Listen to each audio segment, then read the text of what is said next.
پس آپ صبر کیجئے اس پر جو وہ کہتے ہیں، یعنی آپ کے مخالفین، اور سورج کے طلوع اور غروب ہونے سے قبل اپنے رب کی حمد کے ساتھ تسبیح کیجئے، اور رات کے اوقات میں اور سجدوں کے بعد بھی اس کی تسبیح کیجئے، یعنی نماز کے بعد بھی اللہ تعالی کی تسبیح بیان کیجئے۔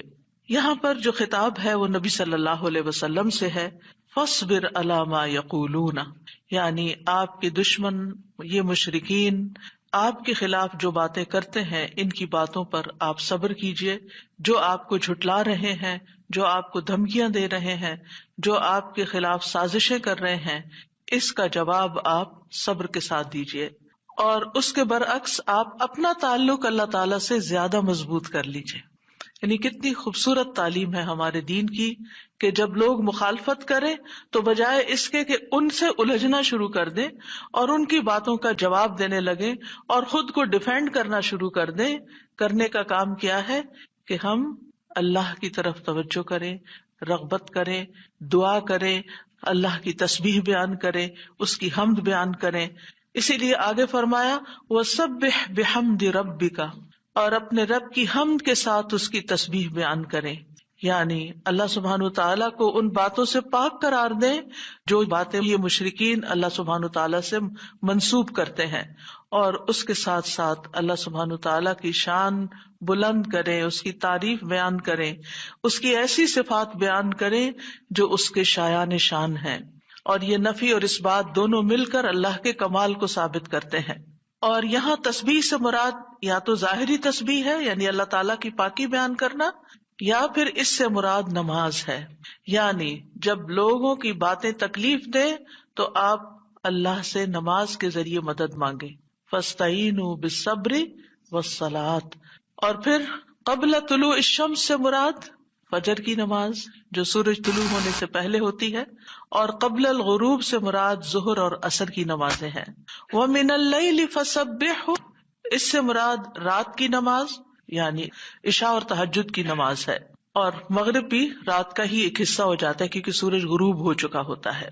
یعنی ان تمام احوال میں اللہ تعالیٰ کی تسبیح بیان کریں، اور تسبیح سے مراد یعنی سورج کے طلوع ہونے اور غروب ہونے سے پہلے جو تسبیحات ہمیں بتائی گئی ہیں وہ پڑھیں، اور اگر اس سے مراد نماز ہے تو پھر اس سے مراد نماز میں اللہ کا ذکر، اور اس کے علاوہ وَأَدْبَارَ السُّجُودِ، اور سجدوں کے بعد بھی۔ ایک معنی اس کا یہ ہے کہ نماز کے بعد کی تسبیحات کا اہتمام کیا جائے۔ بہت سے لوگوں کو دیکھا گیا وہ نماز پڑھتے بس اٹھ جاتے ہیں، تسبیح نہیں کرتے، جبکہ یہاں اللہ سبحانہ وتعالیٰ خاص طور پر حکم دے رہے ہیں کہ نماز کے بعد تسبیح بیٹھ کر کرنی چاہیے، یہ نماز کے بعد کا ذکر ہے۔ مجاہد ابن عباس سے روایت کرتے ہیں کہ اللہ تعالیٰ نے آپ صلی اللہ علیہ وسلم کو تمام نمازوں کے بعد تسبیح پڑھنے کا حکم دیا ہے، اور وہ اس آیت کی تشریح کر رہے تھے وہ ادبار السجود کی۔ مجاہد کہتے ہیں اس سے مراد فرض نماز کے بعد تسبیح کرنا ہے۔ تو یہ نوٹ کر لیجئے کہ ساری نماز مکمل کرنے کے بعد نہیں بلکہ فرض نماز پڑھنے کے بعد تسبیح کریں۔ دوسرا معنی اس کا کیا کیا گیا ہے کہ فرض نماز کے بعد نفل نماز بھی پڑھیں، کیونکہ صبح عربی میں نفل نماز کے لیے بھی آتا ہے، یعنی فرض نماز کے بعد نفلی نماز بھی ادا کریں۔ اور تیسرا معنی اس کا کیا گیا ہے کہ مغرب کی نماز کے بعد 2 رکعت بھی پڑھیں، یعنی ان کو بھی تسبیح کا نام دیا گیا ہے۔ اسی طرح سورۃ الطور میں اللہ تعالیٰ فرماتے ہیں وَاصْبِرْ لِحُكْمِ رَبِّكَ فَإِنَّكَ بِأَعْيُنِنَا وَسَبِّحْ بِحَمْدِ رَبِّكَ حِينَ تَقُومُ وَمِنَ اللَّيْلِ فَسَبِّحْهُ وَإِدْبَارَ النُّجُومِ۔ اور آپ اپنے رب کے حکم کے آنے تک صبر کیجئے، پس بے شک آپ ہماری نگاہوں کے سامنے ہیں، اور جس وقت آپ کھڑے ہوتے ہیں آپ اپنے رب کی حمد کے ساتھ تسبیح کیجئے، اور رات کو بھی اور ستاروں کے پلٹنے کے بعد بھی اس کی تسبیح کیجئے۔ یہاں بھی نبی صلی اللہ علیہ وسلم کو صبر کا حکم دیا گیا ہے کہ آپ اپنے رب کا حکم آنے تک صبر کرتے رہیں۔ فَإِنَّكَ بِأَعْيُنِنَا، آپ ہماری نگاہوں کے سامنے ہیں، آپ ہماری توجہ میں ہیں، ہماری نظروں میں ہیں، ہمارے علم میں ہیں، آپ ہماری حفاظت میں ہیں۔ یعنی عربی کے محاورے کے مطابق کوئی نگاہوں میں ہو کا مطلب یہ کہ ہم اس کی نگرانی کر رہے ہیں، حفاظت کر رہے ہیں، جسے موسیٰ علیہ السلام کے بارے میں اللہ تعالیٰ نے فرمایا وَلِتُصْنَعَ عَلَىٰ عَيْنِي، تاکہ آپ کی پرورش میری آنکھوں کے سامنے کی جائے، یعنی میری حفاظت اور حراست کے ساتھ. اور وَسَبِّحْ بِحَمْدِ رَبِّكَ حِينَ تَقُومُ، اس کا معنی ہے کہ جب آپ مجلس سے اٹھیں تو تسبیح کریں، جب نیند سے اٹھیں تو تسبیح کریں، جب نماز کے لیے اٹھیں تو تسبیح کریں، اور نماز میں بھی تسبیح کریں. اور اسی طرح تسبیح کے دو اور معنی بھی کیے گئے ہیں کہ رکوع اور سجدوں میں تسبیح کریں، اور پھر دعائے استفتاح میں تسبیح کریں، سبحانک اللہم و بحمدک، یہاں بھی تسبیح ہے. تو آپ دیکھ رہے ہیں کہ ہم دن میں کتنی بار اللہ سبحانہ وتعالیٰ کی تسبیح بیان کرتے ہیں. وَمِنَ اللَّيْلِ فَسَبِّحْهُ، رات میں بھی تسبیح کریں، اور اس سے مراد رات کی نماز، رات کی تسبیح ہے. جیسے بیڈ پہ جاتے ہوئے تسبیحات فاطمہ نبی صلی اللہ علیہ وسلم نے حضرت فاطمہ کو سکھائی تھی تاکہ ان کی تھکاوٹ دور ہو جائے. نماز کے علاوہ بھی تسبیح کرتے رہنا چاہیے. ادبار النجوم کے بھی 3 معنی ہیں. ایک معنی کیا گیا ہے فجر سے پہلے کی 2 رکعتیں پڑھنا. نبی صلی اللہ علیہ وسلم یہ رکعتیں نہ سفر میں چھوڑتے تھے نہ گھر میں، کبھی بھی آپ نے یہ سنت نماز نہیں چھوڑی. اور پھر اسی طرح اس سے مراد فجر کی 2 رکعات بھی لی گئی، اور نماز کے بعد کی تسبیح بھی مراد ہے. ان دونوں آیات سے پتہ چلتا ہے کہ نماز کے بعد بھی ذکر کرنے کی اہمیت اور ضرورت ہے، جس سے بہت سے لوگ غافل ہوتے ہیں. قرآن مجید میں اللہ تعالیٰ فرماتے ہیں فَإِذَا قَضَيْتُمُ الصَّلَاةَ فَاذْكُرُوا اللَّهَ قِيَامًا وَقُعُودًا وَعَلَى جُنُوبِكُمْ، پھر جب تم نماز پوری کر چکو تو اللہ کو کھڑے، بیٹھے اور اپنے پہلوؤں پر لیٹے ہوئے یاد کرو. یعنی بعض اوقات ایسا ہوتا ہے کہ آپ نماز پڑھ لیتے ہیں اور پھر سمجھتے ہیں کہ ہم اللہ کے ذکر سے فارغ ہو گئے اور اب ہم دنیا کے کام میں لگ جائیں. ہاں، دنیا کے کام 2-3 طرح سے ہی ہوتے ہیں. یا کھڑے ہو کے کوئی کام ہو رہا ہوتا ہے، آپ کچن میں چلے جاتے ہیں، کوکنگ کر رہے ہیں، آپ اپنا ذکر جاری رکھیں. یا پھر آپ بیٹھ گئے ہیں اور بیٹھ کے کوئی کام کر رہے ہیں، تسبیح جاری رکھیں، ذکر جاری رکھیں. اور اسی طرح اگر آپ لیٹ گئے آرام کرنے کے لیے تو بھی ذکر جاری رکھیں. یعنی ہر حال میں اللہ تعالیٰ کا ذکر کرتے رہیں. اسی طرح سورہ جمعہ میں اللہ تعالیٰ فرماتے ہیں فَإِذَا قُضِيَتِ الصَّلَاةُ فَانتَشِرُوا فِي الْأَرْضِ وَابْتَغُوا مِن فَضْلِ اللَّهِ وَاذْكُرُوا اللَّهَ كَثِيرًا لَعَلَّكُمْ تُفْلِحُونَ. پھر جب نماز پوری کر لی جائے تو زمین میں پھیل جاؤ اور اللہ کے فضل سے تلاش کرو، یعنی اپنے دنیا کا کام کاروبار کرو اور اللہ کو بہت یاد کرو. یعنی اپنے بزنس آورز میں بھی، اپنی جاب پر بھی اللہ کو نہیں بھولنا. کیوں؟ لعلکم تفلحون، تاکہ تم فلاح پاؤ، کامیاب ہو جاؤ. اسی طرح اللہ سبحانہ تعالیٰ رمضان کے روزے مکمل کرنے کے بعد کس چیز کا حکم دیتے ہیں؟ وَلِتُكْمِلُوا الْعِدَّةَ وَلِتُكَبِّرُوا اللَّهَ عَلَى مَا هَدَاكُمْ وَلَعَلَّكُمْ تَشْكُرُونَ، اور تاکہ تم تعداد پوری کرو اور تاکہ تم اللہ کی بڑائی بیان کرو، تکبیرات پڑھو، اور اس پر کہ اس نے تم کو ہدایت بخشی، اور تاکہ تم شکر ادا کرو. اسی طرح حج کے مناسک ادا کرنے کے بعد بھی ذکر کا حکم ہے. فَإِذَا قَضَيْتُم مَّنَاسِكَكُمْ فَاذْكُرُوا اللَّهَ كَذِكْرِكُمْ آبَاءَكُمْ أَوْ أَشَدَّ ذِكْرًا. پھر جب تم اپنے حج کے مناسک پورے کر چکو تو اللہ کو یاد کرو جس طرح اپنے باپ دادا کو یاد کیا کرتے تھے، بلکہ اس سے بھی زیادہ یاد کرنا. یعنی باپ دادا کو یاد کرنے، ماں باپ کو یاد کرنے سے بھی زیادہ اللہ کا ذکر کیا کرو، اللہ سبحانہ تعالیٰ کو زیادہ یاد کیا کرو. کیونکہ انسانوں کی یاد انسانوں کو دکھی کرتی ہے، لیکن اللہ کی یاد دلوں کے اطمینان کا باعث بنتی ہے، دلوں کے اندر سکون کا باعث بنتی ہے. الا بذکر اللہ تطمئن القلوب، خبردار اللہ کے ذکر سے دلوں کو اطمینان نصیب ہوتا ہے. تو آپ نے دیکھا کہ تمام عبادات کے بعد ذکر کا حکم ہے، تسبیح کا حکم ہے، تکبیر کا حکم ہے.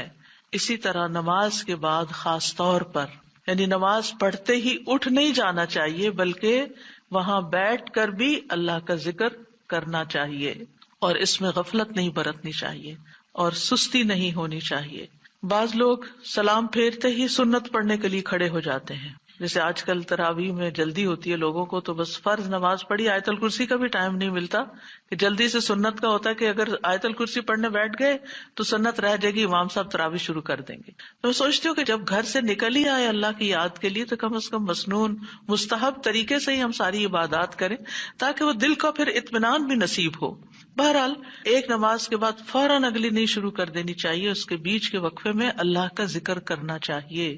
نبی صلی اللہ علیہ وسلم فجر کی نماز کے بعد طلوع آفتاب تک نماز کی جگہ بیٹھے رہتے تھے، اور فجر ارلی شروع کرتے تھے، اندھیرے میں شروع کرتے تھے، اور فجر پڑھنے کے بعد بیٹھے رہتے اور ذکر کرتے رہتے.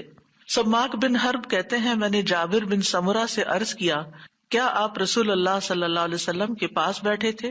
انہوں نے فرمایا کہ ہاں بہت زیادہ، میں بہت بیٹھتا رہا ہوں آپ کے پاس. آپ اپنی نماز کی جگہ سے کھڑے نہیں ہوتے تھے جس جگہ صبح کی نماز پڑھتے تھے جب تک کہ سورج نہ نکل آتا، پھر جب سورج نکل آتا تو آپ کھڑے ہو جاتے. اسی طرح ایک اور روایت میں آتا ہے نبی صلی اللہ علیہ وسلم جب فجر کی نماز پڑھتے تھے تو اپنی جگہ بیٹھے رہتے یہاں تک کہ سورج خوب اچھی طرح طلوع ہو جاتا. تو پھر اس وقت کیا کرتے تھے؟ اشراق کے نوافل. تو اس سے آپ اندازہ لگائیں کیا ہم میں سے کوئی یہ کہہ سکتا ہے کہ میں رسول اللہ صلی اللہ علیہ وسلم سے زیادہ مصروف انسان ہوں، میں زیادہ بزی ہوں، میرے بہت کام ہے، میرے پاس بیٹھنے کا وقت نہیں ہے؟ نہیں، یہ صرف نفس کا دھوکہ ہوتا ہے. نفس ہمیں دھوکہ دیتا ہے کہ دیکھو پہلے تم اٹھے ہو تہجد کے لیے، پھر تم نے پڑھی نماز اور پھر پڑھے اذکار، اور اب تم پھر بیٹھ کے اور انتظار کرو، اٹھو کچھ اور کام کرو. اچھا میرا وہ کام بھی ہے، میرا وہ کام بھی ہے، اور اس طرح ہم اپنے آپ کو تسلیاں دے کر اپنی جگہ سے اٹھ جاتے ہیں اور ذکر میں کوتاہی کر جاتے ہیں. جبکہ مستحب یہی ہے کہ اسی جگہ بیٹھ کر چاہے آپ تلاوت قرآن کریں، چاہے آپ صبح شام کے اذکار، یہی وقت ہے ان کا سورج نکلنے سے پہلے، اور حفاظت کے لیے جو پڑھتے ہیں وہ انہی اوقات میں پڑھے جاتے ہیں. لہٰذا اس وقت آپ وہ بھی پڑھ سکتے ہیں، آپ تسبیحات کر سکتے ہیں، آپ کوئی بھی اور ذکر، آپ قرآن مجید کا مطالعہ کر سکتے ہیں، تفسیر کی کوئی کتاب پڑھ سکتے ہیں، کوئی تفسیر کا لیکچر سن سکتے ہیں، اپنی تجوید درست کر سکتے ہیں، یعنی کہ کوئی سبق یاد کر سکتے ہیں. یعنی کوئی بھی چیز ذکر کی قسم کی آپ اس وقت میں تسلی کے ساتھ کر سکتے ہیں تاکہ یہ سنت پوری ہو جائے، کیونکہ اس کا اجر و ثواب بہت ہے. جو شخص اسی جگہ بیٹھا رہے اور پھر نفل پڑھ کے اشراق کے اٹھے تو اس کو حج عمرے کا ثواب ملتا ہے. نبی صلی اللہ علیہ وسلم نے صحابہ کو نماز کے بعد کے اذکار سکھائے. ابن تیمیہ رحمہ اللہ کہتے ہیں کہ نبی صلی اللہ علیہ وسلم جب لوگوں کو نماز پڑھاتے تھے تو آپ سلام پھیرنے کے بعد دعا نہیں کرتے تھے، اور نہ صحابہ ایسا کرتے تھے، نہ صبح کی نماز میں، نہ عصر کی نماز میں، نہ دیگر نمازوں میں، بلکہ آپ سے ثابت ہے کہ آپ اپنا چہرہ اصحاب کی طرف کر لیتے، یعنی پلٹ کے واپس بیٹھ جاتے، اللہ کا ذکر کرتے اور ان کو سکھاتے تھے. یعنی اذکار اور دعا میں تھوڑا سا فرق ہے. دعائیں زیادہ سے زیادہ سلام پھیرنے سے پہلے کر لیتے تھے، اور جو اذکار ہوتے تھے جیسے تسبیحات ہیں یا صبح شام کے اذکار ہیں یا باقی اذکار ہیں وہ بعد میں کر لیتے تھے، جیسے لا الہ الا اللہ وحدہ لا شریک لہ، اور اسی طرح دیگر اذکار جو ہیں. اور سلام پھیرنے کے بعد اللہ کا ذکر کرنا یعنی زیادہ مستحب ہے. اگرچہ دعا بھی کر سکتے ہیں، یعنی منع نہیں ہے. بعض علماء یہ کہتے ہیں کہ نبی صلی اللہ علیہ وسلم نے جو دبر الصلاۃ کا لفظ استعمال کیا نماز کے پیچھے، تو اس سے مراد نماز کے بعد بھی ہے. حضرت عائشہ کہتی ہیں کہ نماز کے بعد کے اذکار شیشے کو صاف کرنے کے بعد اس کو چمکانے کی طرح ہے. یعنی نماز میں آپ نے اپنی صفائی کر لی اور اب بعد کے اذکار کے جو آپ کو اور زیادہ چمکا رہے ہیں. نماز نور ہے، یہ دل کو صاف کر دیتی ہے، دل کو روشن کر دیتی ہے جیسے کہ شیشے کو صاف کیا جاتا ہے. اور نماز کے بعد ذکر کرنا ایسا ہے جیسا کہ شیشے کو چمکایا جاتا ہے. فرشتے بھی دعائیں کرتے ہیں. رسول اللہ صلی اللہ علیہ وسلم نے فرمایا جب تک تم اپنے مصلی پر جہاں تم نے نماز پڑھی تھی بیٹھے رہو اور ریاح خارج نہ کرو، گیس پاس نہ کرو، تو فرشتے تم پر برابر درود بھیجتے رہتے ہیں. یعنی اگر کوئی شخص فجر کی نماز پڑھ کے اپنے وضو کی حالت میں سورج نکلنے تک بیٹھا رہتا ہے تو آپ اپنے لیے بھی ذکر کر رہے ہیں اور فرشتے بھی آپ کے لیے دعائیں کر رہے ہیں. کیا دعا کرتے ہیں؟ اللہم اغفر لہ، اللہم ارحمہ، اے اللہ اس کی مغفرت فرما، اے اللہ اس پر رحم فرما. اور یہ اس وقت تک ہوتا رہتا ہے جب تک وہ وضو توڑ کر فرشتوں کو تکلیف نہ پہنچائے. یعنی جب گیس پاس ہوتی ہے اور اس کی اسمیل سے پھر فرشتوں کو تکلیف ہوتی ہے، تو فرشتے جو ہیں وہ پیاز کی اسمیل اور لہسن کی اور جسم سے نکلنے والے، اگر پسینہ بہت آ رہا ہے اور کپڑے نہیں آپ تبدیل کرتے، رات کے کپڑوں میں ہی اٹھ کے نماز شروع کر دیتے ہیں اور وہ اسمیلی کپڑے ہوتے ہیں، تو اس سے فرشتے آپ سے دور رہتے ہیں. اور اسی طرح اگر یعنی خوراک میں کوئی ایسی چیز ہے کہ آپ کی گیس میں بہت اسمیل ہے، تو یہ چیز بھی فرشتوں کو تکلیف دیتی ہے اگر آپ مصلی پر بیٹھے ہیں یا آپ ذکر کی حالت میں ہیں. پھر اس وقت ذکر کرنا جو ہے اولاد اسماعیل سے غلام آزاد کرنے سے افضل عمل ہے، خاص طور پر اگر ہم لا الہ الا اللہ وحدہ لا شریک لہ والی تسبیح پڑھتے ہیں. ابو امامہ سے مروی ہے، رسول اللہ صلی اللہ علیہ وسلم نے فرمایا، سورج طلوع ہونے تک میں بیٹھ کر اللہ تعالیٰ کا ذکر کروں، اس کی بڑائی، اس کی حمد و تسبیح اور تحلیل کروں، یہ مجھے اولاد اسماعیل میں سے 2 غلام آزاد کرنے سے زیادہ محبوب. یعنی اس وقت کا ذکر ایسا ہے جیسے آپ نے اتنا بڑا صدقہ بھی کر دیا.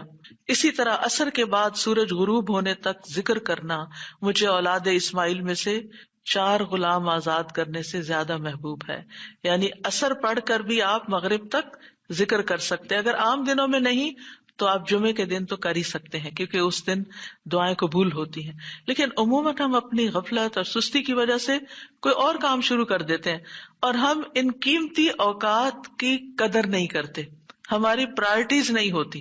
یعنی انسان کو جب پتہ چلتا ہے کہ یہ بزنس کا پیک آور ہے تو وہ کیا کرتا ہے، اس وقت کہیں اور سیر کو چلا جاتا ہے؟ نہیں، اس وقت وہ سارے کام چھوڑ کر اس کام کی طرف متوجہ ہو جاتا ہے جو اس کو سب سے زیادہ فائدہ دینے والا ہے. تو اسی طرح بعض سلف صالحین کہتے ہیں کہ ہم نے جمعے کے دن عصر کے بعد مغرب تک جو دعا کی ہماری قبول ہوئی. یعنی یہ قبولیت دعا کا خاص وقت ہوتا ہے. جیسے صبح کا وقت بکرتن نماز فجر سے لے کر سورج نکلنے تک کا ہے، بڑا ہی قیمتی وقت ہے ذکر اذکار کے لیے.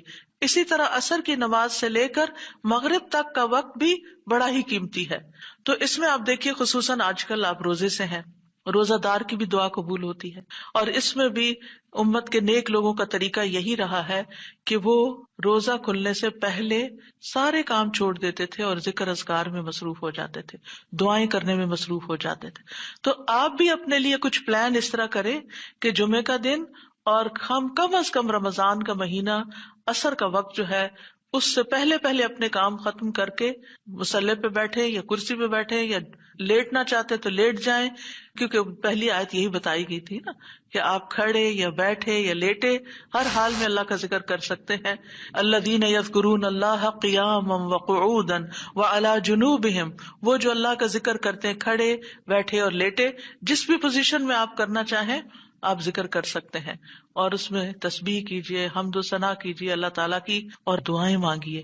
اور الحمدللہ ہمارے پاس کتابوں کی شکل میں دعاؤں کا اتنا پیارا ذخیرہ ہے جو مسنون اوتھینٹک دعائیں قرآن و سنت سے ہم نے جمع کی ہیں.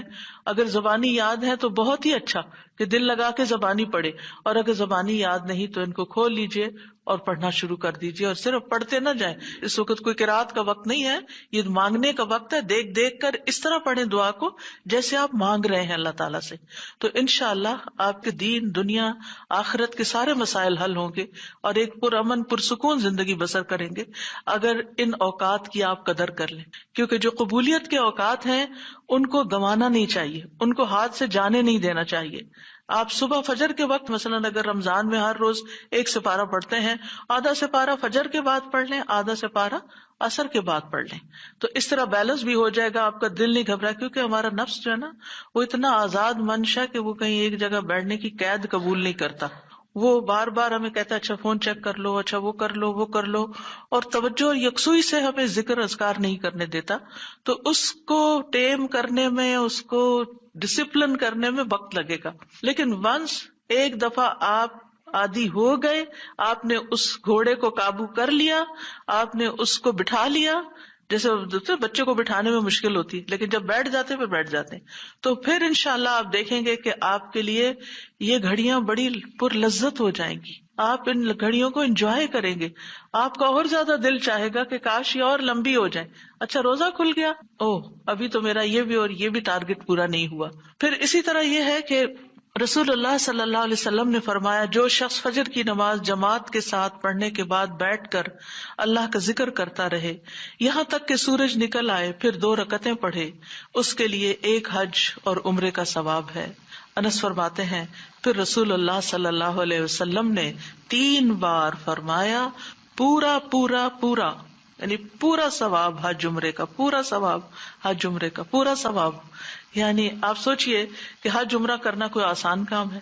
مشکل کام ہے، جس میں مال بھی انوالو ہے، آپ کی ایفرٹ بھی، آپ کا گھر چھوڑنا بھی، سب کچھ۔ لیکن اگر آپ کو ایک مصلی پہ بیٹھ کے اتنا بڑا اجر و ثواب ملتا ہے تو اور کیا چاہیے۔ صرف بات ہے اپنے نفس کو منانے کی، اپنے دل کو اور اپنے آپ کو ڈسپلن کرنے کی، اور ایک دفعہ آپ نے شروع کر لیا، اور اگر نہیں ہو پا رہا تو اللہ سے دعا کریں کہ اللہ تعالیٰ توفیق دے دے، اللہ تعالیٰ آسان کر دے، تو انشاءاللہ آپ کے لیے آسانی بھی ہو جائے گی۔ پھر اسی طرح نبی صلی اللہ علیہ وسلم نے فرمایا، اللہ تعالیٰ فرماتا ہے کہ میں اپنے بندے کے ساتھ ہوتا ہوں جب وہ مجھے یاد کرتا ہے اور میری یاد میں اپنے ہونٹ ہلاتا ہے۔ اور ایسے لوگ جو ذکر میں آگے ہوتے ہیں وہ درجات میں بھی بہت آگے ہیں، سبقت لے جانے والے ہیں، فالسابقون السابقون ہیں۔ رسول اللہ صلی اللہ علیہ وسلم نے فرمایا، مفردون سبقت لے گئے۔ صحابہ نے پوچھا، یا رسول اللہ مفردون کون ہوتے ہیں؟ آپ صلی اللہ علیہ وسلم نے فرمایا، جو اللہ کے ذکر میں مشغول رہتے ہیں، یعنی ہر وقت ان کا دھیان اپنے رب کی طرف ہوتا ہے، کیونکہ ذکر میں دل میں بھی یاد ذکر کہلاتا ہے، زبان سے کچھ بولنا بھی ذکر ہے، اور اس کے علاوہ قرآن کی تلاوت، نماز، یہ ساری ذکر کی قسمیں ہیں۔ یعنی کچھ فارمل ہے، کچھ انفارمل ہے، کچھ خبر ہے یعنی جیسے تسبیحات وغیرہ ہوتی، کچھ میں دعا ہوتی ہے، طلب ہوتی ہے، اللہ تعالیٰ سے اپنی حاجت مانگتے ہیں، یہ ساری چیزیں ذکر میں شمار ہوتی ہیں۔ اب آ جاتے ہیں ہم نماز کے بعد کے اذکار کے متعلق، اور یہ اذکار بھی آپ کو اس کتاب میں ملیں گے، نماز کے اذکار، یعنی نماز کے اندر کے ذکر بھی اور نماز کے بعد کے بھی۔ نماز کا سلام پھیرتے ہی نماز ختم ہو جاتی ہے، اس کے بعد سب سے پہلے کہنا چاہیے اللہ اکبر 1 بار، اور تھوڑا سا بلند آواز سے، جس سے پتہ چلے کہ نماز پڑھ لی ہے، اللہ اکبر۔ ابن عباس کہتے ہیں، میں نبی صلی اللہ علیہ وسلم کی نماز کے مکمل ہونے کو تکبیر کی وجہ سے سمجھ جاتا تھا۔ یعنی مثلا کوئی نفل پڑھ رہا ہے تو آپ کو نہیں پتہ چلتا کہ پڑھ چکا یا نہیں، لیکن اگر اس نے بلند آواز سے کہہ دیا اللہ اکبر تو پتہ چل گیا کہ ہاں اس کی نماز مکمل ہو گئی ہے۔ کیوں اللہ اکبر کہیں؟ کہ اللہ ہر چیز سے بڑا۔ آپ دیکھیں ہم نے نماز کا آغاز کس سے کیا تھا؟ اللہ اکبر سے کیا تھا، اور نماز میں کئی بار ہم نے اللہ اکبر کہا، اور اب نماز کے اختتام پر بھی اللہ اکبر، رمضان کے اختتام پر بھی اللہ اکبر، یعنی اللہ کی تکبیر بیان کرنا۔ اللہ سبحانہ وتعالیٰ قرآن مجید میں فرماتے ہیں، اتل ما اوحی الیک من الکتاب واقم الصلاۃ ان الصلاۃ تنہی عن الفحشاء والمنکر ولذکر اللہ اکبر واللہ یعلم ما تصنعون۔ کتاب میں سے جو آپ کی طرف وحی کیا گیا ہے اس کی تلاوت کیجیے اور نماز قائم کیجیے، بے شک نماز بے حیائی اور برائی سے روکتی ہے، اور یقیناً اللہ کا ذکر تو سب سے بڑی چیز ہے، اور اللہ کو معلوم ہے جو کچھ تم کرتے ہو۔ تو اللہ کا ذکر سب سے بڑی چیز، اور اس ذکر میں اللہ کو سب سے بڑا قرار دینا سب سے بڑی چیز۔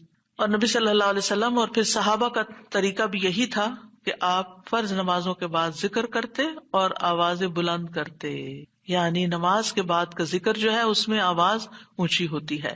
ابن عباس اس بات سے معلوم کر لیتے کہ لوگوں نے سلام پھیر لیا ہے کیونکہ وہ ان کے ذکر کی آواز سنتے تھے۔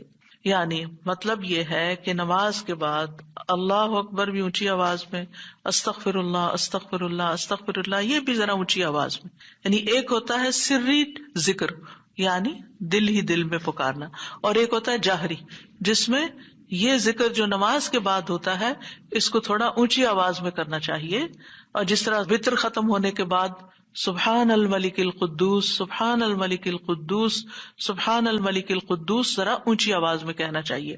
تو نبی صلی اللہ علیہ وسلم اس ذکر کو ہمیشہ اونچی آواز میں کرتے تھے، ٹھیک ہے، یعنی آپ کی اقتداء، آپ کی پیروی ہر معاملے میں یہ عبادت کے درجات کو بڑھا دیتی ہے۔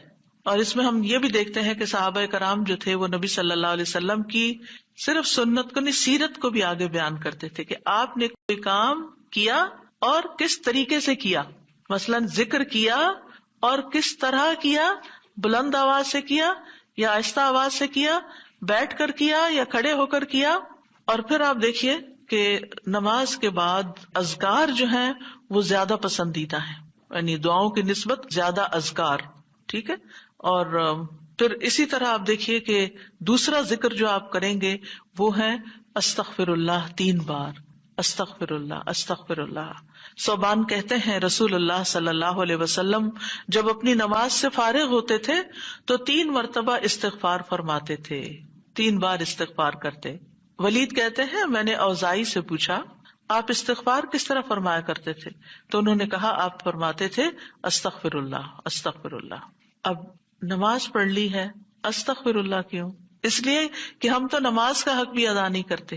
ہمارا دھیان کہاں سے کہاں چلا جاتا ہے، ہم کئی دفعہ بھول جاتے ہیں، ہمیں سجدہ سہو کرنا تک یاد نہیں رہتا، ہمیں کچھ پتہ نہیں ہوتا ہم نے کون سی سورت پڑھی، کیا تلاوت کی.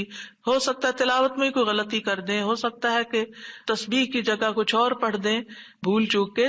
تو ہم نماز کے اندر بھی بہت کچھ غلط کرتے رہتے ہیں جانے انجانے. اور خاص طور پر جن لوگوں نے اپنی نماز کے پروننسیشن کی اصلاح نہیں کی وہ تو کچھ سے کچھ پڑھتے رہتے ہیں بعض اوقات. یعنی پروننسیشن صحیح نہ ہونا جو ہے وہ الفاظ کے مطلب کو ہی بدل دیتا ہے. اس لیے پہلی پرائرٹی میں کوئی ایسا ٹیچر ڈھونڈیے کہ جو آپ کی نماز سن کے اس کا پروننسیشن آپ کو ٹھیک کر دے. بہرحال نماز کے بعد استغفر اللہ استغفر اللہ. اور ایک اور چیز، نماز پڑھنے کے بعد انسان کو ایک فیلنگ ہوتی ہے کہ میں نے کچھ کیا ہے، لیکن جب انسان استغفر اللہ کہتا ہے تو اس میں عاجزی کا اظہار ہوتا ہے کہ اللہ تیرا حق ادا نہیں کیا، مجھے ابھی بھی گناہوں کی بخشش کی ضرورت ہے. اور آپ دیکھیے کہ یہ الفاظ نبی صلی اللہ علیہ وسلم ادا کرتے تھے جن کے اگلے پچھلے سارے گناہ معاف کر دیے گئے تھے. تو جو شخص نماز کے بعد استغفار پڑھتا ہے وہ اپنی نمازوں پر کبھی فخر غرور تکبر نہیں کر سکتا کہ میں بڑا نمازی ہوں، میں بڑا پرہیزگار ہوں، میں بڑا عبادت گزار ہوں. نہیں، وہ یہ دیکھے گا کہ میں نے حق ادا نہیں کیا، میرے سے جو کمی کوتاہی ہوئی ہے اللہ تعالیٰ اس کو معاف کر دے. جو چیز مکمل طور پر ادا کرنی چاہیے تھی اس کو اس طرح نہیں ادا کیا، کچھ نہ کچھ کوتاہی واقع ہو گئی، تو اس بخشش کے طلب کرنے سے اللہ تعالیٰ کوتاہی سے درگزر فرما دے گا انشاءاللہ. اور ویسے بھی استغفار کرنے سے نقص یا کمی کوتاہی جو ہے اس کا ازالہ ہوتا ہے ہماری عام روزمرہ زندگی میں بھی. تیسرا ذکر، اب آپ دیکھ رہے ہیں یہ ذکر ہے، اللہ اکبر بھی ذکر ہے، استغفر اللہ بھی ذکر ہے، اور تیسرا یہ بھی ذکر ہے اللہم انت السلام ومنک السلام تبارکت ذی الجلال والاکرام.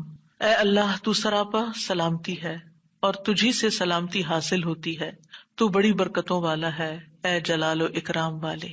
یعنی استغفار کے بعد پھر فوراً بعد اللہ تعالیٰ کی تعریف اور یہ ذکر. السلام جو ہے یہ اللہ تعالیٰ کے ناموں میں سے ایک نام ہے جس کا مطلب یہ ہے کہ اللہ تعالیٰ ہر طرح کی آفات سے، عیبوں سے، ہر طرح کے نقص سے سلامت ہے. کوئی چیز اس کو نقصان نہیں دے سکتی، نہ لوگوں کی باتیں جو اللہ تعالیٰ کے خلاف کرتے ہیں، یا لوگوں کے گمان، یا لوگوں کی نافرمانیاں اور گناہ اور عبادت نہ کرنا، اللہ کا حکم نہ ماننا، اللہ تعالیٰ کو کوئی چیز نقصان نہیں دیتی. وہ سلامت ہے، اس کو کسی کی ضرورت ہی نہیں ہے. یہ جو کچھ ہم کرتے ہیں، ذکر ہو، عبادت ہو، یہ اپنے ہی فائدے کے لیے کرتے ہیں، اللہ تعالیٰ پر کچھ احسان نہیں ہے. تو ہم یہ کہتے ہیں اللہم انت السلام کہ اللہ تعالیٰ آپ سراسر سلامتی ہیں اور آپ کا ہر فعل جو ہے وہ ظلم سے سلامت ہے، پاک ہے، ہر شر سے پاک ہے. آپ کی تقدیر، آپ کے فیصلے، ہر چیز سلامتی پر مبنی ہے. ومنک السلام، سلامتی تیری ہی طرف سے آتی ہے، یعنی تو ہی سلامتی دیتا ہے یا تو ہی سلامتی کو روک لیتا ہے. سلامتی کا مالک بھی تو ہی ہے، تو سلامت رکھے تو ہم سلامت ہیں. تو یہ تعلق اللہ تعالیٰ سے انسان اپنا ظاہر کرتا ہے کہ انسان اپنے رب کے بارے میں کیا سمجھتا ہے. تبارکتا، تبارکتا کا لفظ برکت سے ہے جس کا مطلب ہوتا ہے کثرت سے کسی چیز کا بڑھنا اور قائم رہنا، یعنی تیری خیرات و برکات بہت زیادہ ہیں. ذل جلال والاکرام، اے عزت اور جلال والے. جلال کا مطلب ہے عظمت، بڑائی، اور اکرام کا مطلب ہے احسان.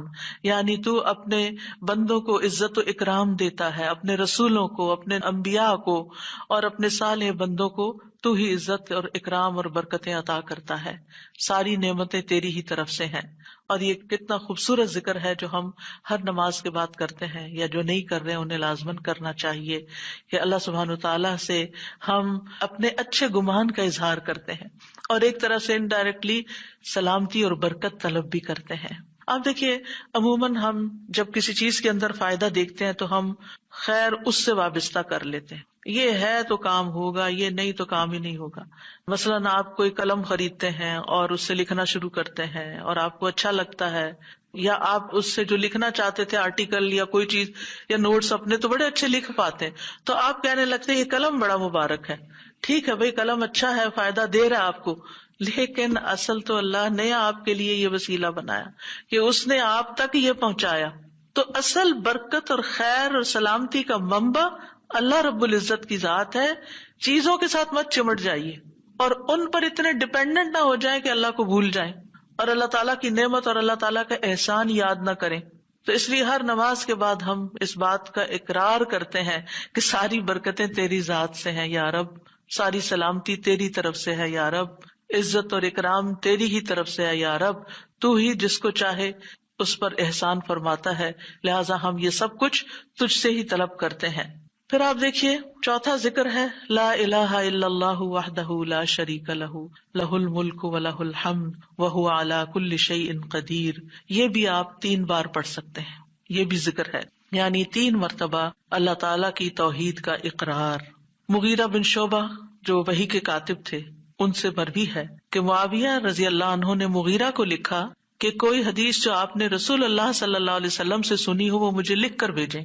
راوی کہتے ہیں کہ مغیرہ رضی اللہ عنہ نے انہیں لکھا کہ میں نے آپ صلی اللہ علیہ وسلم سے سنا ہے آپ اپنی نماز سے فارغ ہونے کے بعد 3 مرتبہ یہ پڑھا کرتے تھے لا الہ الا اللہ وحدہ لا شریک لہ لہ الملک ولہ الحمد وہو علی کل شیء قدیر. سب سے پہلے توحید کا اقرار کہ اللہ ایک ہے، وہی الہ ہے، وہی خالق ہے، مالک ہے، رب ہے، معبود ہے. پھر اس بات کا انکار کہ کوئی اس کا شریک ہو، لا شریک لہ. اور پھر لہ الملک، بادشاہت بھی اسی کی ہے، معبود بھی وہی ہے، بادشاہ بھی وہی ہے، اور ایسا بادشاہ ہے ولہ الحمد کہ اس کی تعریف ہے. دنیا کے بادشاہوں کا حشر ہوتا دیکھا ہے آپ نے، ان کے ساتھ کیا کیا جاتا ہے، لیکن اللہ سبحانہ وتعالیٰ کی بادشاہت پر کوئی آنچ نہیں آتی، کوئی اس کو ہلا نہیں سکتا، کوئی اس کو نقصان نہیں دے سکتا، کوئی اس پر باتیں نہیں بنا سکتا، کوئی اس کا نقص نہیں نکال سکتا کہ اللہ تعالیٰ نے آسمان میں یہ کیا چیز بنا دی، زمین میں کیا بنا دی. نہیں، وَلَهُ الْحَمْدُ، اسی کی ہے تعریف. یعنی ایسا بادشاہ کہ جو قابل تعریف ہے، اور ایسا بادشاہ کہ وَهُوَ عَلَى كُلِّ شَيْءٍ قَدِيرٌ. دنیا کے بادشاہ انتہائی بس لاچار ہوتے ہیں، ان کے ہاتھ میں کچھ نہیں ہوتا، وہ انسانوں کے محتاج ہوتے ہیں، انسانوں کی خدمت کے، انسانوں کی مدد کے، انسانوں کے مال کے محتاج ہوتے ہیں. یہ بادشاہت کیا بادشاہت ہے جس کی ساری ڈیپینڈنسی لوگوں کے اوپر ہے. تو اصل بادشاہت تو اللہ کی ہے کہ جو ہر چیز پر پوری قدرت رکھتا ہے. تو آپ اس احساس کے ساتھ اگر اللہ تعالیٰ کا یہ ذکر کرتے ہیں تو آپ کا دل ایک سکون سے بھر جائے گا، ایک خوشی سے بھر جائے گا کہ میں ایسی ہستی کو جانتی ہوں، ایسی ذات کو جانتی ہوں کہ جو اتنی خوبیوں کی مالک ہے. کیونکہ یہ انسان کی فطرت میں ہے، انسان کی نفسیات میں ہے کہ وہ کسی چیز کی تعریف کر کے خوش ہوتا ہے، اور عام طور پر ہم صرف سامنے نظر آنے والی چیزوں کی تعریف کر کر کے خوش ہوتے رہتے ہیں، اور تھوڑے دن کے بعد وہ بھی خراب ہو جاتی ہے، وہ تعریف بھی ساتھ ہی چلی جاتی ہے. انسان ہے تو مر جاتے ہیں، ان کے اعمال ہے تو ختم ہو جاتے ہیں، اور کبھی وہ اچھے ہوتے ہیں اور پلٹ بھی جاتے ہیں. وہ کہاں گئی تعریفیں؟ جوان ہے تو بڑھاپے میں ساری تعریفیں چلی گئی، مالدار تھے تو غریب ہوئے تو ساری تعریفیں چلی گئیں. اسی طرح علم ہے اور جنون لاحق ہو گیا تو ساری تعریفیں چلی گئیں، سب کچھ الٹ گیا. اور دنیا کے یہ سارے نظارے آپ نے دیکھے ہوں گے کہ جب ہر نعمت لوگوں پر الٹ جاتی. اسی لیے ہم دعا کرتے ہیں نا کہ اللہم انی اعوذ بک من زوال نعمتک، کہ اللہ نعمتوں کے زوال سے بچانا. یہ انتہائی تکلیف دہ چیز ہے، لیکن یہ ایک دنیا کا قانون ہے، یہ سب کچھ ہوتا ہے اور ہماری آنکھیں دیکھتی ہیں. لیکن اللہ سبحانہ و تعالیٰ ان سب چیزوں سے پاک ہے، اس کو کوئی زوال نہیں اور اس کا کوئی کچھ بگاڑ نہیں سکتا، اور وہ ہر چیز پر پوری طرح قادر ہے، جو چاہے کر سکتا ہے، اور تعریف اسی کے لیے ہے. 5واں ذکر لا الہ الا اللہ وحدہ لا شریک لہ لہ الملک ولہ الحمد وہو علی کل شیء قدیر. اللہم لا مانع لما اعطیت ولا معطی لما منعت ولا ينفع ذا الجد منك الجد. اللہ کے سوا کوئی الہ نہیں، وہ اکیلا ہے، اس کا کوئی شریک نہیں، بادشاہت اسی کی ہے اور تمام تعریف اسی کے لیے ہے، اور وہ ہر چیز پر پوری طرح قدرت رکھنے والا ہے.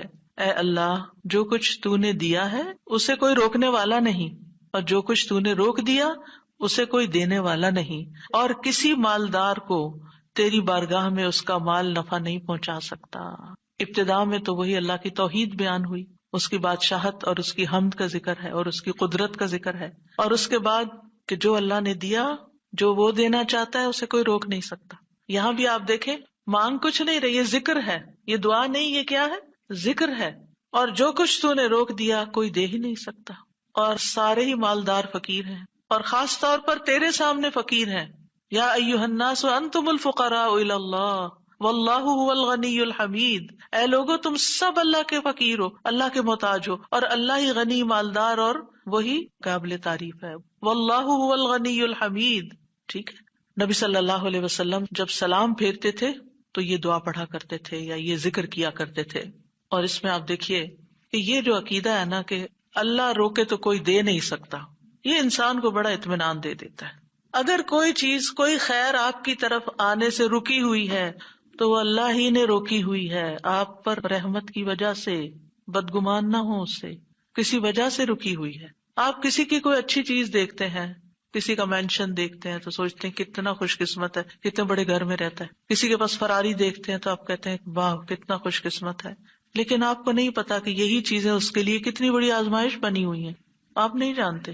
اور اگر اللہ نے آپ کو نہیں دی تو آپ کو بہت سے شر سے محفوظ رکھا ہوا ہے. تو اللہ کا روکنا بھی خیر کا باعث ہوتا ہے. یہ سبق پکا کر لیں کہ جب اللہ تعالیٰ کوئی چیز نہیں دیتا یا دیر سے دیتا ہے یا روک لیتا ہے اور کوئی چارہ نہیں ہوتا، آپ کہتے ہیں میری کوئی دعا قبول نہیں ہو رہی، میرا کوئی طریقہ کام نہیں آ رہا، تو اس میں بھی کوئی خیر ہوتی ہے، کیونکہ جو اللہ نے مقدر میں لکھا ہے وہ پہنچ کے رہے گا. کوئی روک نہیں سکتا جو تو دے، اور کوئی دے نہیں سکتا جو تو روک لے. اور جسے اللہ نے آپ کے مقدر میں لکھا ہے وہ آپ تک آئے گا ہی آئے گا. سورۃ فاطر میں اللہ تعالیٰ فرماتے ہیں ما یفتح اللہ للناس من رحمت فلا ممسک لها وما یمسک فلا مرسل له من بعدہ وہو العزیز الحکیم. جو کچھ اللہ لوگوں کے لیے رحمت میں سے کھول دے اسے کوئی بند کرنے والا نہیں، اور جو وہ بند کر دے اس کے بعد اسے کوئی کھولنے والا نہیں. حدیث میں آتا ہے ما اصابک لم یکن لیخطئک وانما اخطأک لم یکن لیصیبک. جو کچھ تمہیں پہنچا وہ تم سے خطا ہونے والا نہیں تھا، اور جو نہیں ملا وہ ہرگز ملنے والا نہیں تھا. قرآن مجید میں سورۃ الرعد میں اللہ تعالیٰ فرماتے ہیں وَإِذَا أَرَادَ اللَّهُ بِقَوْمٍ سُوءًا فَلَا مَرَدَّ لَهُ.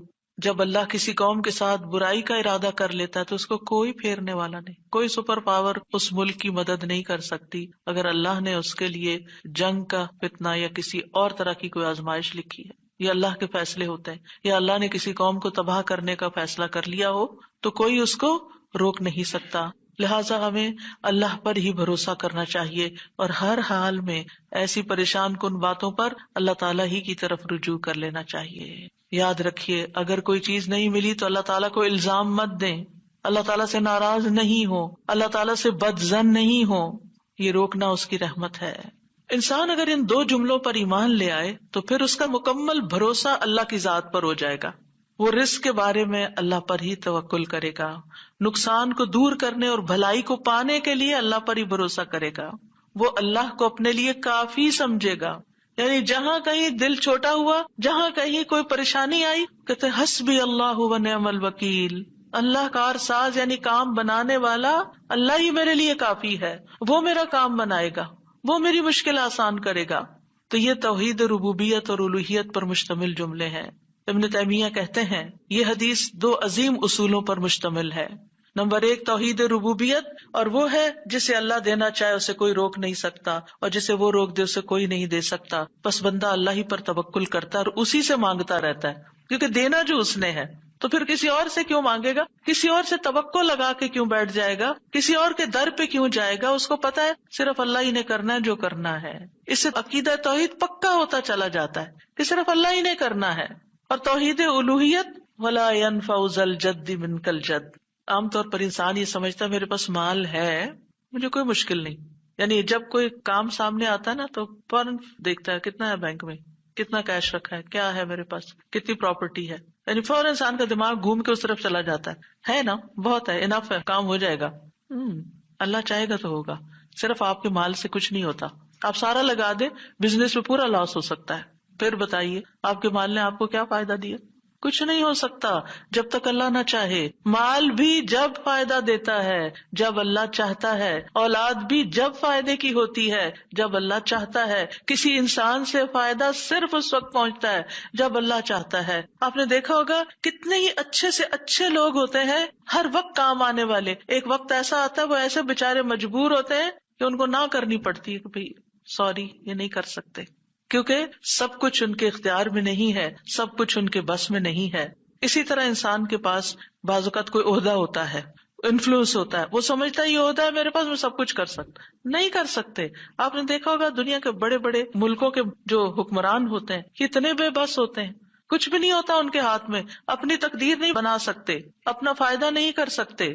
اور پھر آپ دیکھیے کہ اللہ سبحانہ وتعالیٰ دنیا اسے بھی دیتا ہے جس سے وہ محبت کرتا ہے، اور اسے بھی دیتا ہے جس سے وہ محبت نہیں کرتا۔ لیکن یاد رکھیے ایمان اس کو دیتا ہے، دین کی سمجھ اس کو دیتا ہے جس سے وہ محبت کرتا ہے۔ وَمَن يُرِدِ اللَّهُ بِهِ خَيْرًا يُفَقِّهُ فِي الدِّينِ۔ دنیا تو سب کے پاس، مومن مسلم کافر سب کے پاس ہو سکتی ہے دنیا کے بڑے بڑے فائدے ہر ایک کو مل سکتے ہیں، لیکن دین اس کو ملتا ہے جس سے اللہ محبت کرتا ہے۔ لہذا انسان کو اللہ ہی کی طرف رغبت کرنی چاہیے، اور کبھی بھی اپنے مال پہ، اپنے جاہ پہ، اپنے ریسورسز پہ، اپنی قوتوں پر، اپنے علم پر کبھی بھروسہ نہیں کرنا چاہیے کہ یہ میرے لیے کچھ بنائیں گے اور ان کی وجہ سے میں آگے بڑھ جاؤں گا اور ان کی وجہ سے میرا بہت فائدہ ہوگا۔ کہ اللہ فائدہ لائے گا نا، ان میں سے کوئی ایک چیز بھی آپ کے پاس نہیں ہوگی تو آپ کا کام بن جائے گا۔ اور اگر فائدہ نہیں دینا نا اللہ نے ان ساری چیزوں کے ہوتے ہوئے، کئی دفعہ لوگ کہتے ہیں نا ہر چیز ہے میرے پاس لیکن پھر بھی میرا یہ مسئلہ حل نہیں ہوتا، معلوم نہیں کیوں رکاوٹ آ گئی، اور پھر وہ غلط سوچنا شروع کر دیتے ہیں، فلاں کی بندش ہے، فلاں کی نظر ہے، فلاں نے یہ کر دیا۔ نہیں، نفع اور نقصان دونوں اللہ کے ہاتھ میں، نہ کسی کی نظر آپ کو نقصان دے سکتی ہے، نہ کسی کا جادو آپ کو نقصان دے سکتا ہے، نہ کسی کا حسد آپ کو نقصان دے سکتا ہے اگر اللہ نہ چاہے۔ لہٰذا اسی سے دعا کرتے رہیں، اور جو پروٹیکشن کی دعائیں اس نے سکھائی ہیں وہ پڑھتے رہیں، اور باقی بھروسہ اللہ کی ذات پر کریں۔ پھر چھٹا ذکر ہے لا الہ الا اللہ وحدہ لا شریک لہ، لہ الملک ولہ الحمد وہو علی کل شیء قدیر، لا حول ولا قوۃ الا باللہ، لا الہ الا اللہ ولا نعبد الا ایاہ، لہ النعمۃ ولہ الفضل ولہ الثناء الحسن، لا الہ الا اللہ مخلصین لہ الدین ولو کرہ الکافرون۔ اللہ کے سوا کوئی الہ نہیں، وہ اکیلا ہے، اس کا کوئی شریک نہیں، بادشاہت اسی کی ہے اور تمام تعریف اسی کے لیے ہے، اور وہ ہر چیز پر پوری طرح قدرت رکھنے والا ہے، اور گناہ سے بچنے کی طاقت اور نیکی کرنے کی طاقت اللہ کے سوا کوئی دینے والا نہیں، اللہ کے سوا کوئی الہ نہیں، ہم صرف اسی کی عبادت کرتے ہیں، اسی کی ساری نعمتیں ہیں، اسی کا سارا فضل ہے اور اسی کے لیے خوبصورت تعریف ہے۔ اللہ کے سوا کوئی الہ نہیں، ہم اسی کے لیے دین میں اخلاص رکھنے والے ہیں اگرچہ کافر ناپسند کریں۔ ابن زبیر سلام پھیر کر ہر نماز کے بعد یہ کہتے، اور راوی کہتے ہیں کہ انہوں نے کہا کہ رسول اللہ صلی اللہ علیہ وسلم ہر نماز کے بعد ان کلمات کے ساتھ تحلیل کیا کرتے تھے، یعنی اللہ تعالیٰ کی حمد و ثنا بیان کرتے تھے۔ یہ بھی کیا ہے نماز کے بعد کا ذکر، اور اس میں آپ دیکھیے لا الہ الا اللہ وحدہ کے علاوہ لا حول ولا قوت الا باللہ، لا حول ولا قوت الا باللہ، کہ کوئی پھیرنے کی قوت یعنی کسی برائی کو، نقصان کو دور کرنے کی، اور اسی طرح کوئی فائدہ حاصل کرنے کی قوت اللہ ہی کے پاس ہے، کسی گناہ سے دور ہونے اور کسی نیکی کے کرنے کی ہمت طاقت اللہ ہی کے پاس ہے۔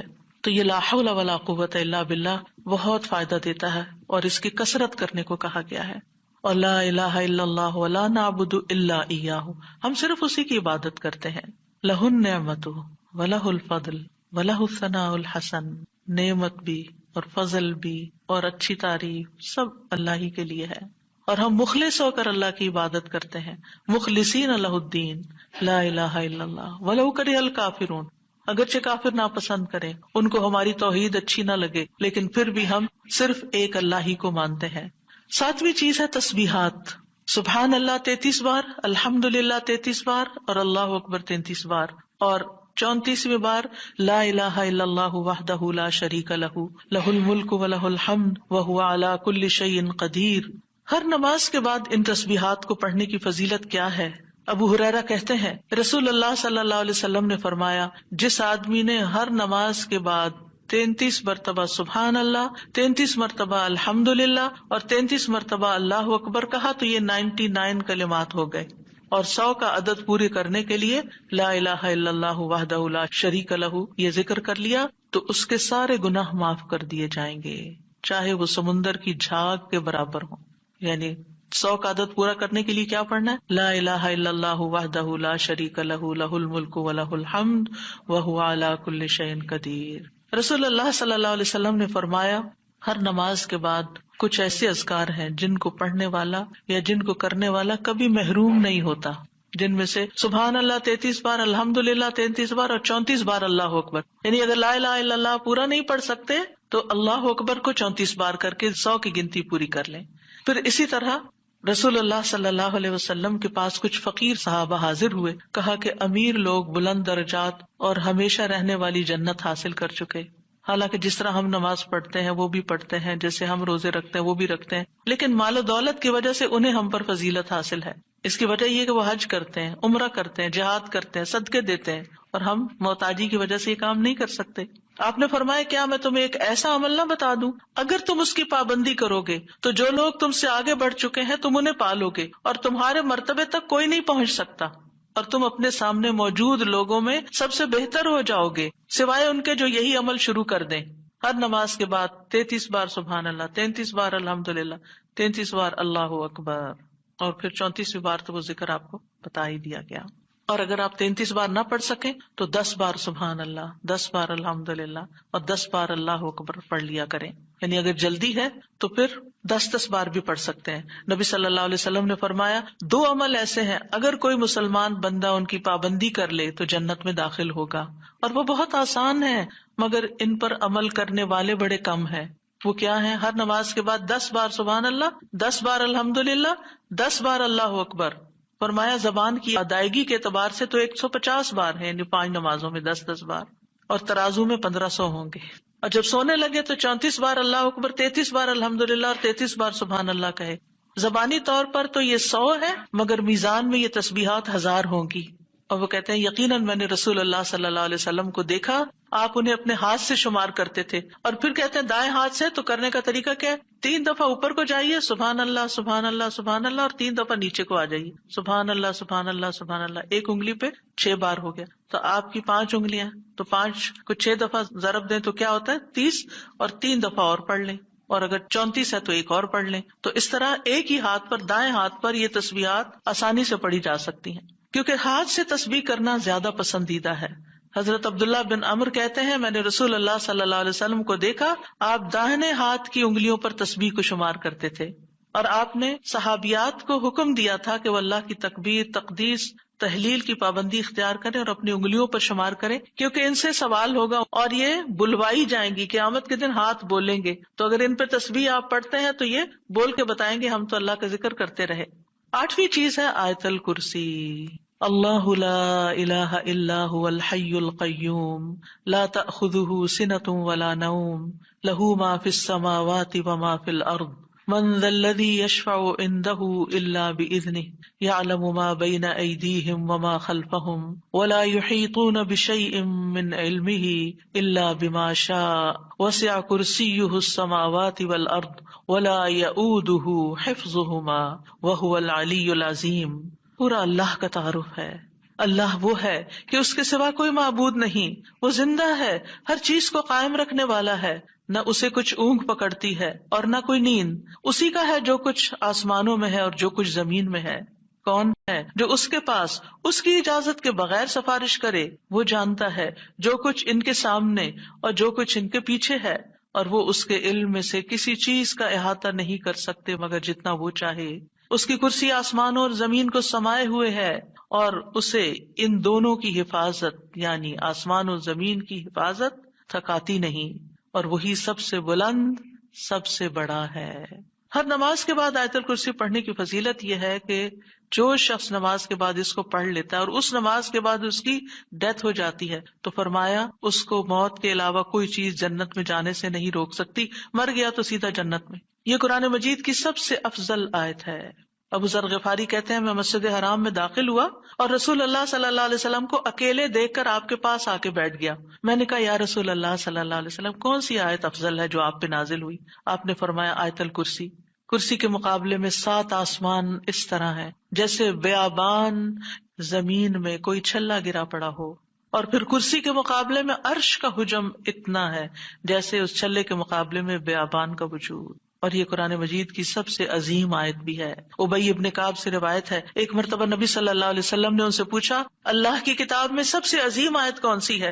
انہوں نے کہا اللہ اور اس کا رسول ہی زیادہ جانتے ہیں۔ آپ نے یہ سوال کئی مرتبہ دہرایا تو ابی ابن کعب نے کہا آیت الکرسی۔ یہ سن کر آپ نے فرمایا ابو المنذر تمہیں تمہارا علم مبارک ہو، اس ذات کی قسم جس کے ہاتھ میں میری جان ہے، عرش کے پائے کے پاس یہ اللہ بادشاہ کی پاکیزگی بیان کرتی ہوگی، اس کی ایک زبان اور 2 ہونٹ ہوں گے، یعنی جو لوگ اس پڑھیں گے وہ ان کے حق میں ایک طرح سے گواہ ہوگی۔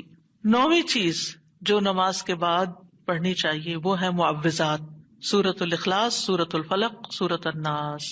پہلی سورت میں اللہ تعالیٰ کی توحید بیان ہوئی ہے، دوسری سورت میں انسان کو پناہ مانگنے کے لیے کہا گیا ہے، کہہ دیجئے میں مخلوق کے رب کے پناہ پکڑتا ہوں اس چیز کے شر سے جو اس نے پیدا کی، اور اندھیری رات کے شر سے جب وہ چھا جائے، اور گرہوں میں پھونکنے والیوں کے شر سے، اور حسد کرنے والے کے شر سے جب وہ حسد کرے۔ انہی چیزوں کا خوف رہتا ہے نا، کوئی جادو کر دے گا، کوئی حسد کر لے گا۔ ہر نماز کے بعد پڑھیں گے کس وقت وہ کرے گا؟ اس کو تو آپ موقع ہی نہیں دے رہے کہ وہ جادو کرے یا آپ سے حسد کرے۔ ہر 2 نمازوں کے بیچ میں جو کوئی ایسا فتنہ فساد آیا اس کا ازالہ ہوتا چلا جائے گا۔ عقبہ بن عامر کہتے ہیں کہ رسول اللہ صلی اللہ علیہ وسلم نے مجھے حکم دیا تھا کہ میں ہر نماز کے بعد معوذات پڑھا کروں، یعنی یہ تینوں صورتیں پڑھا کروں۔ 10ویں چیز ہے رب اعنی علی ذکرک و شکرک و حسن عبادتک، اللہ کے ذکر، اس کے شکر اور اچھی عبادت پر اللہ کی مدد مانگنا۔ معاذ بن جبل کہتے ہیں کہ رسول اللہ صلی اللہ علیہ وسلم نے میرا ہاتھ پکڑا اور فرمایا اے معاذ اللہ کی قسم میں تم سے محبت کرتا ہوں۔ کتنے خوش قسمت تھے معاذ رضی اللہ عنہ۔ میں نے عرض کیا یا رسول اللہ صلی اللہ علیہ وسلم میں بھی آپ سے محبت کرتا ہوں، تو رسول اللہ صلی اللہ علیہ وسلم نے فرمایا تم پابندی سے ہر نماز میں یہ دعا مانگا کرو رب اعنی علی ذکرک و شکرک و حسن عبادتک۔ معاذ رضی اللہ عنہ جو ہیں 33 سال کی عمر میں امواس کے طاعون میں شہید ہو گئے تھے۔ He was only 33 years old۔ ان کا مقام کیا تھا؟ آپ کی بشارت کے مطابق وہ جنت میں علماء کے قائد ہوں گے، یعنی علماء امت کے جو عالم ہیں ان کو جنت کی طرف لیڈ کر رہے ہوں گے۔ کس وجہ سے آپ صلی اللہ علیہ وسلم نے ان سے محبت کا اظہار کیا؟ علم کی وجہ سے، علم کے حریص تھے اور نیکی کے کاموں میں آگے آگے، اور اتنی چھوٹی عمر میں عین جوانی کے وقت فوت بھی ہو گئے، اور کتنا بڑا درجہ اور مقام پا گئے۔ ہمیں آج تک یہ سمجھ نہیں آتی کہ کون سے کام ایسے کریں کہ جس سے اللہ کی محبت ملے، جس سے اللہ کا قرب نصیب ہو، اور جس سے ہمیں رسول اللہ صلی اللہ علیہ وسلم کی محبت اور آپ کی شفاعت نصیب ہو۔ تو یہ ایک دعا ہے ان دعاؤں میں سے جو آپ نے خاص طور پر حضرت معاذ کا ہاتھ پکڑ کے قسم کھا کے محبت کا اظہار کر کے آپ کو یہ دعا سکھائی۔ چند لفظ ہیں، کیا ہمارے لیے یہ پڑھنا بھی مشکل ہے؟ پھر ہم اپنے لیے اس دنیا سے کیا کما رہے ہیں؟ اگر ہمیں اتنی بھی توفیق نہیں کہ نماز کے بعد ٹک کے یہ 4 کلمے پڑھ لیں تو پھر ہماری نمازیں کیا ہیں؟ ہم نے کیا مانگا اللہ سے؟ ہم تو دنیا کی اور آخرت کی خیر سے محروم ہو گئے۔ اور یہ دعا آپ دیکھیے اللہم سے بھی شروع ہوتی ہے اور ربی سے بھی شروع ہوتی ہے، دونوں کا ایک ہی تقریباً مطلب ہے، ایک میں الوہیت ہے اور ایک میں ربوبیت ہے۔ یعنی میں اللہ سے درخواست کرتا ہوں کہ اے اللہ مجھے اپنے ذکر پر، اور ذکر میں قرآن، نماز، تحلیل، تسبیح، استغفار، درود، سب چیزیں شامل ہیں، اللہ مجھے توفیق دے۔ اور پھر وہ شکر کی بھی توفیق۔ اور آپ دیکھیے کہ جب ہم دعا مانگتے ہیں نا کہ اللہم انی علی ذکرک، تو مطلب یہ ہے کہ ہماری زبان جو ہے وہ آپ کی